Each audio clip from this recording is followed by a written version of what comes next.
Осмонов Айбек Жапаровичти чакырабыз.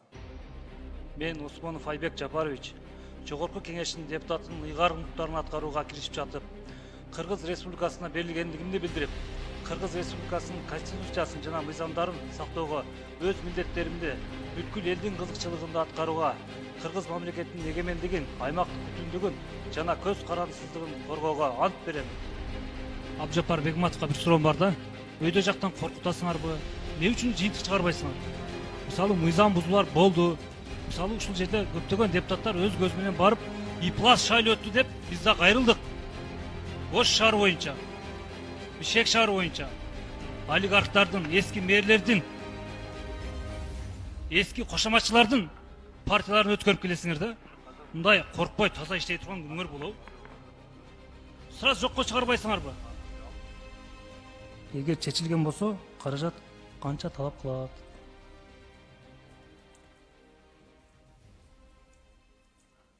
Жооп бересиңер? Мен жооп берем, бул каражаттар Токотер суроо да. двустороннее соглашение. В связи с этим можно будет ресурс получать на безвозмездную основу. Так суроо берилбеди. Ошол каражат 3,5 миллионду канча? Мен чечип алабыз ал маселени. Өкмөттүн заключениясына бул жерде жазылып турат. Макулдашуунун ишке ашырууга байланышкан чыгымдарды ар бир мамлекет, ар бир өлкө өзү каржылаш керек деп. Ошол айтылган каражат бизде чечилгенби? Если чечилбесе, бул ишке ашышы кыйын. А если чечилген болсо, канча каражатты талап кылат? Нурлан, Каржы булагын биз аныктап бердик. Так жооп ала алмадым да. түшүндүрүп атасыздар да. Нурлан мырза, мектепсиздерби? Биздин мигранттар жылына бизге болгону 750 адамга квота берилет экен бир жылда. Квотаны көбөйтүү жолдорун карап көрдүңүздөрбү? 750 адамга квотаны ушул көбөйтсөңүздөр. Анткени башка мамлекеттерге караганда шарттары жакшы, коопсуз, айлыктары көп экен. Ошону бир жакшы өзүңүз колго алып карасаңыз. Рахмат. Бизде эч кандай өзгөрүү болбоду. Күндөн күнгө буанын азык түлүктүн баасы өсүүдө. Азыркы күндө ачыгында чынын айтканда кээ бир айылдарда, кээ бир райондордо элибиз эт жебей калды. Макронду сууга бышырып жеп калды. Өкмөт ушуга окшогон маселени эл аралап, базар аралап карап атасыңарбы? Жок. Чогулуш кыласыңар. Бул маселе көптөн бери чечилбей келет. Эл өтө кыйналды. Уголовный кодексте так жазылып турат. 212 статьяда бул уголовный кодексте так жазылып турат. Мындайлар камалсын, иштебесин, штраф салынсын, жабылсын деп. Ошого карабастан бизде иштетип, азыркы күндө эми кайзын ачабыз дегендер да көбөйүп кетти. Бул деген биздин биринчиден бизге туура келбейт. Шариатка да туура келбейт. Канчалаган балдарыбыз өзүнүн ата энесинен, бир туугандарынан айрылып калды. Канчалык адамдар камалып кетти. Канчалык адамдар сыздап жүрөт.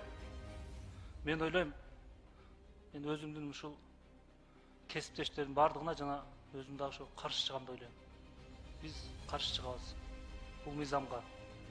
Сырттан келип ойнойт, кайсы тутасыңар.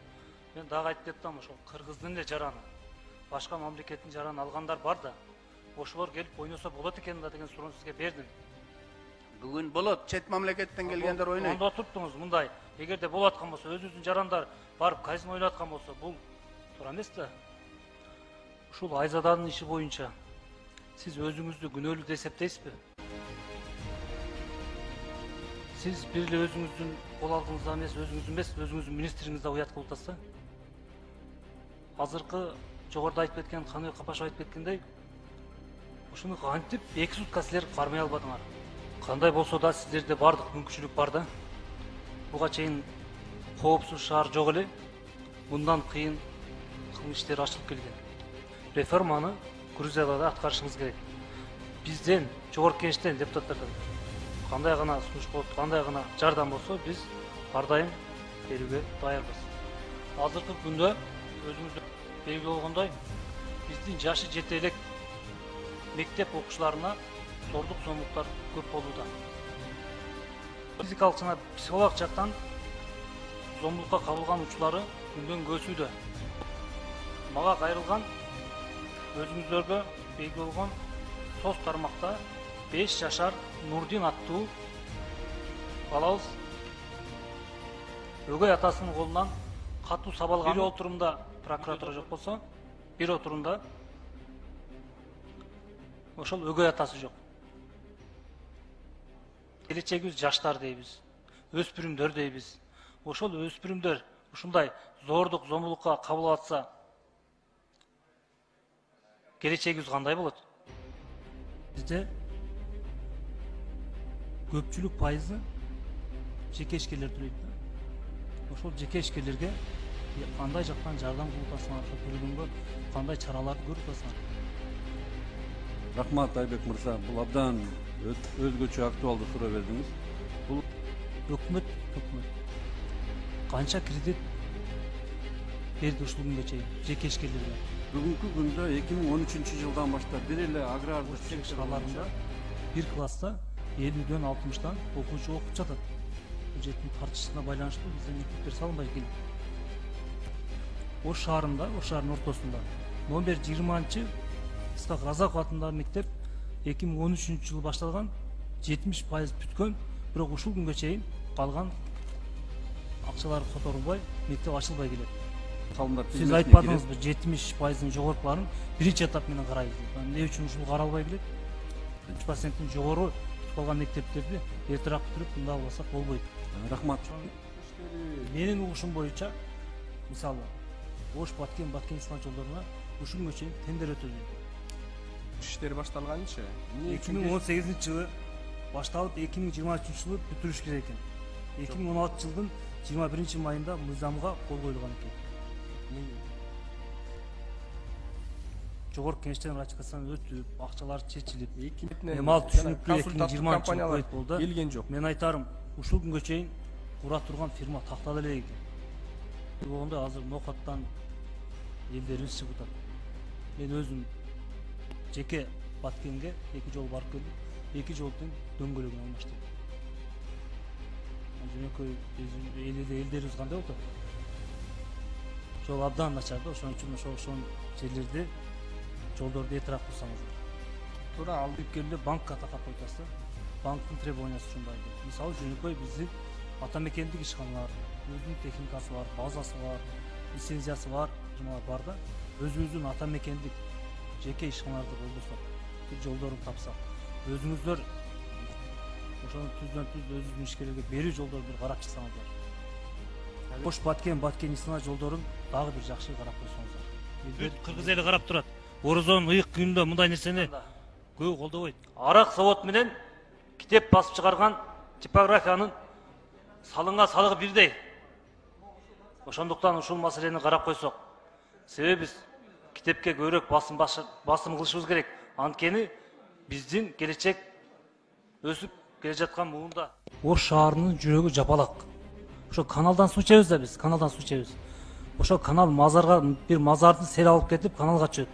Ошонун эсебинен селый жапалактардын 20-30% угуш тоорусу менен ооруп, шаардык ооруканага батпай, областтык ооруканага чейин жаткан.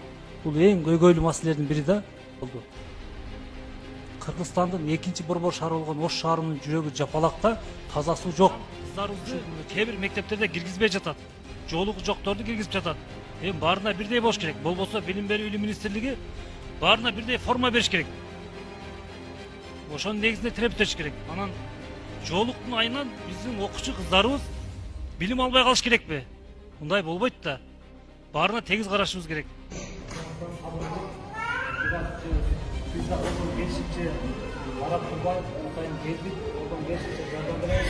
Кандай жардам болсо дагы бергенге ардайым даярбыз.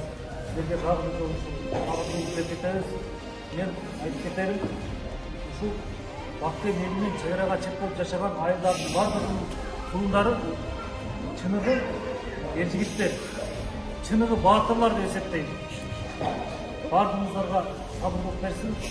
Буюрса бир тууган байкемекке кеңешип Баткен шаарына Бакыйдын өзүнө 20 үй куруп бергенде эмне кылганыбызды айтып чыкканбыз. Буюрса жакын күндөр баштап жакшы бүтүрөбүз деген ойдобуз. Азыр бул жакта түз эфирге өтүп атат баардык сайттар, Facebook, Instagramдар актив. Кандай жардам керек экен